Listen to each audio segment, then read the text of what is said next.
ক'বলগীয়া একো নাই কিন্তু অসমত ব্যৱসায় বাণিজ্য কৰি বাৰে বাৰে আমাৰ থলুৱা যুৱক যুৱতীৰ ওপৰত আক্ৰমণ কৰিব এয়া কোনো কাৰণতে সহ্য কৰা নহ'ব শিৱসাগৰত ব্যৱসায় বাণিজ্য কৰিছে ঠিকে আছে কিন্তু শিৱসাগৰ খিলঞ্জীয়া যুৱক যুৱতীসকলৰ ওপৰত শাসন কৰাৰ অধিকাৰ কিন্তু আমি দিয়া নাই যোৱাকালি ৰাষ্ট্ৰীয় পদকপ্ৰাপ্ত এজন খেলুৱৈৰ ওপৰত আক্ৰমণ কৰা হ'ল আমি জাতীয় সংগ্ৰামী শিৱসাগৰ জিলা সমিতিয়ে এজাহাৰ দাখিল কৰিলোঁ 12 ঘণ্টা অতিক্ৰম কৰিলে 12 ঘণ্টা অতিক্ৰম কৰাৰ পিছতো শিৱসাগৰ আৰক্ষীয়ে মুঠলৈ গ্ৰেপ্তাৰ কৰা নাই যাৰ পৰিপ্ৰেক্ষিতত আজি আমি জাতীয় সংগ্ৰামী অসমৰ লগতে শিৱসাগৰ জিলাৰ কেইবাটাও জাতীয় জনগোষ্ঠীয় দল সংগঠন ঐক্যবদ্ধ আমি ৰাজপথ ইতিমধ্যে অৱৰোধ কৰিছোঁ আৰু ইয়াৰ পৰা এটা কথা আমি স্পষ্ট কৰি দিব বিচাৰিছোঁ যদি শিৱসাগৰ আৰক্ষীয়ে যদি অনা অসমীয়া পক্ষত আছে আৰু অনা অসমীয়াক যদি গ্ৰেপ্তাৰ কৰিব নোৱাৰে তেতিয়াহ'লে শিৱসাগৰ জিলাত থকা জাতীয় জনগোষ্ঠীয় দল সংগঠনবিলাকে আমি নিজাববীয়া ব্যৱস্থা ল'বলৈ আমি বাধ্য হ'ম আৰু এটা কথা স্পষ্ট কৰি দিব বিচাৰিছোঁ আমি 24 ঘণ্টা সময় চাম যদি 24 ঘণ্টাৰ ভিতৰত শিৱসাগৰ আৰক্ষীয়ে যদি অসমৰ থলুৱা এই যুৱতীগৰাকীক আক্ৰমণ কৰা একাংশ অনা অসমীয়া গোষ্ঠীক যদি গ্ৰেপ্তাৰ কৰিব নোৱাৰে তেতিয়াহ'লে জাতীয় সংগ্ৰামী সেনা অসমৰ লগতে শিৱসাগৰ জিলাৰ কেইবাটাও জাতীয় জনগোষ্ঠীয় দল সংগঠন ঐক্যবদ্ধ হৈ এই অনা অসমীয়া গোষ্ঠীটোক ধৰি আনি ঘৰৰ পৰা চুচৰাই আনি ৰাজপথত কাণত ধৰাই আঁঠু কঢ়াই থ'বলৈ আমি বাধ্য হ'ম হয় যোৱাকালি যিটো ঘটনা সংঘটিত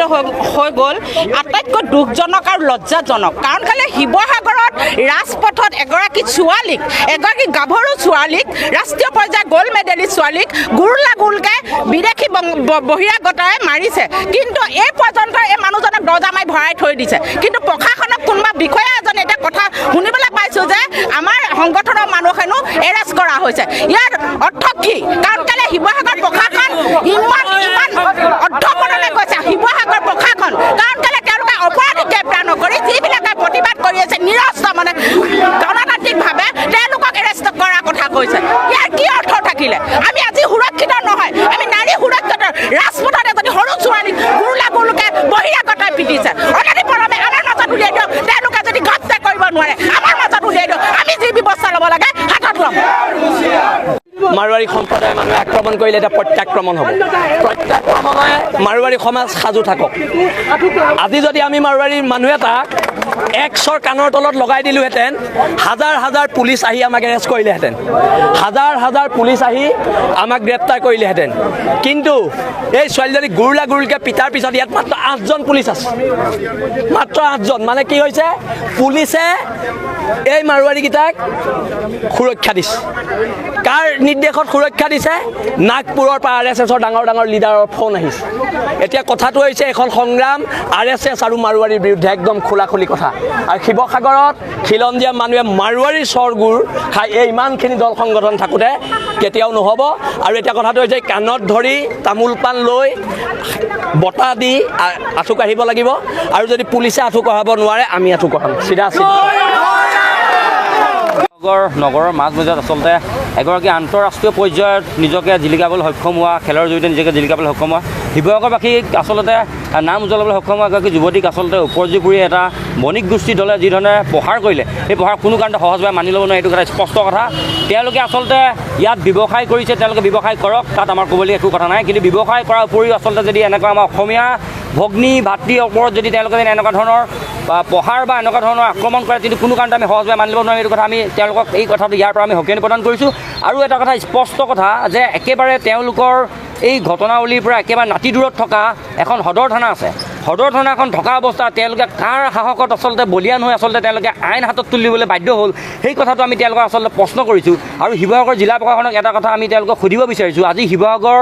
জিলাখনত আজিৰ পৰা প্ৰায় কিছুদিনৰ এটা নিৰ্দিষ্ট সময়ৰ ব্যৱধানত এনেধৰণৰ ক'ৰবাত যদি মৰেল পুলিচৰ ঘটনা সংঘটিত হৈছে ক'ৰবাত শিষ্যই গুৰুক হত্যা কৰিছে এনেধৰণৰ ঘটনা সংঘটিত হৈছে আমি জিলা প্ৰশাসনক কৈছোঁ যে ক'ৰবাত জিলা প্ৰশাসনৰ ক'ৰবাত সৰলতা বা ক'ৰবাত দুৰ্বলতা হৈছে নেকি যাৰ কাৰণে নেকি এনেধৰণৰ ঘটনা পুনৰ সংঘটিত হৈ আছে আমি জিলা প্ৰশাসনক অনুৰোধ জনাইছোঁ আজি খুব কম সময়ৰ ভিতৰত যদি এই যুৱতীগৰাকীক আক্ৰমণ কৰা এই দলটোৰ ওপৰত যদি কোনো ধৰণৰ কঠোৰ আচলতে কঠোৰেই নহ'ব আচলতে পানী সৰকিব নোৱাৰা কটকটীয়া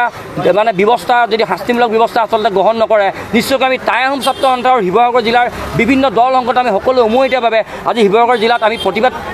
সাব্যস্ত কৰিম আৰু এই প্ৰতিবাদৰ ভাষা কেনেধৰণৰ হয় এইটো আমি কিয়নো এইকাৰণে আমি এইটো কথা ক'বলৈ বাধ্য হৈছোঁ প্ৰতি মুহূৰ্তত আচলতে শিৱসাগৰবাসীৰ আৱেগ অনুভূতিক আচলতে খেলা কৰা হৈছে শিৱসাগৰবাসীয়ে যিটো সময়ত ঐক্য সম্প্ৰীতি কথাকে ইয়াৰ গইনালৈ আচলতে এচাম বণিক গোষ্ঠীয়ে আচলতে আমাৰ ধৈৰ্য আৰু সহ্যৰ মানে আমাৰ তেওঁলোকে মাজত পৰীক্ষা কৰিছে এই কথাটো স্পষ্ট হৈছে গতিকে আমি শিৱসাগৰবাসী হিচাপে এটা কথা স্পষ্ট ভাষা কৰিছোঁ শিৱসাগৰবাসীয়ে ৰামৰ ৰূপো দেখাব জানে শিৱসাগৰবাসীয়ে ৰাৱণৰ ৰূপো দেখাবলৈ বাধ্য নকৰিবৰ কাৰণে আমি বণিক গোষ্ঠীসমূহক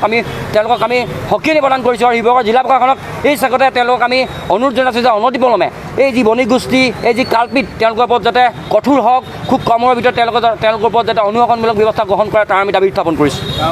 চাওক ইয়াৰ পূৰ্বেও এজন সাংবাদিকক তেনেধৰণৰ আক্ৰমণৰ ঘটনা সংঘটিত হৈছে ইয়াৰ কিছুদিন পূৰ্বেও মৰাণ পুলিচৰ ঘটনা সংঘটিত হৈছে আচলতে এই কথাবোৰ এটা কথা স্পষ্ট হৈছে ক'ৰবাত আচলতে জিলা প্ৰশাসনে যি ধৰণে সক্ৰিয়তা অৱলম্বন কৰিব লাগে নিশ্চয়কৈ সক্ৰিয়তাৰ তাত অভাৱ অনুভৱ হৈছে যাৰ কাৰণে নেকি এনেধৰণৰ অসমীয়া লোকৰ ওপৰত উপৰ্জি পৰি পঢ়াৰ বা এনেধৰণৰ আক্ৰমণৰ ঘটনা সংঘটিত হৈছে আৰু এই আক্ৰমণৰ ঘটনা শিৱসাগৰত এই যাতে শেষ ঘটনা হওক তাৰ আমি সকিয়নি প্ৰদান কৰিছোঁ অন্যথা আমি টাই আহোম ছাত্ৰ সন্থাই এটা কথা স্পষ্ট ভাষাৰে কৈ দিছোঁ কিন্তু আমাকো বাধ্য নকৰিব আমি আইন তুলি লোৱাত আমি কোনো কাৰণতে আমি এইটো ক্ষেত্ৰত সমৰ্থন নকৰোঁ কিন্তু প্ৰয়োজনত আমি কিন্তু আইনৰ গণ্ডি বাহিৰত থাকি আমি প্ৰতিবাদ সাব্যস্ত কৰিবলৈ বাধ্য হ'ম কিন্তু ইয়াৰ কাৰণে যদি কিবা অনাকাংক্ষিত পৰিৱেশ পৰিস্থিতিৰ সৃষ্টি হ'বলগীয়া হয় কিন্তু কোনো কাৰণতে আমি যোগীয়া নহয় এইটো কথা জিলা প্ৰশাসনে স্পষ্ট ভাষাৰে জনাই দিছোঁ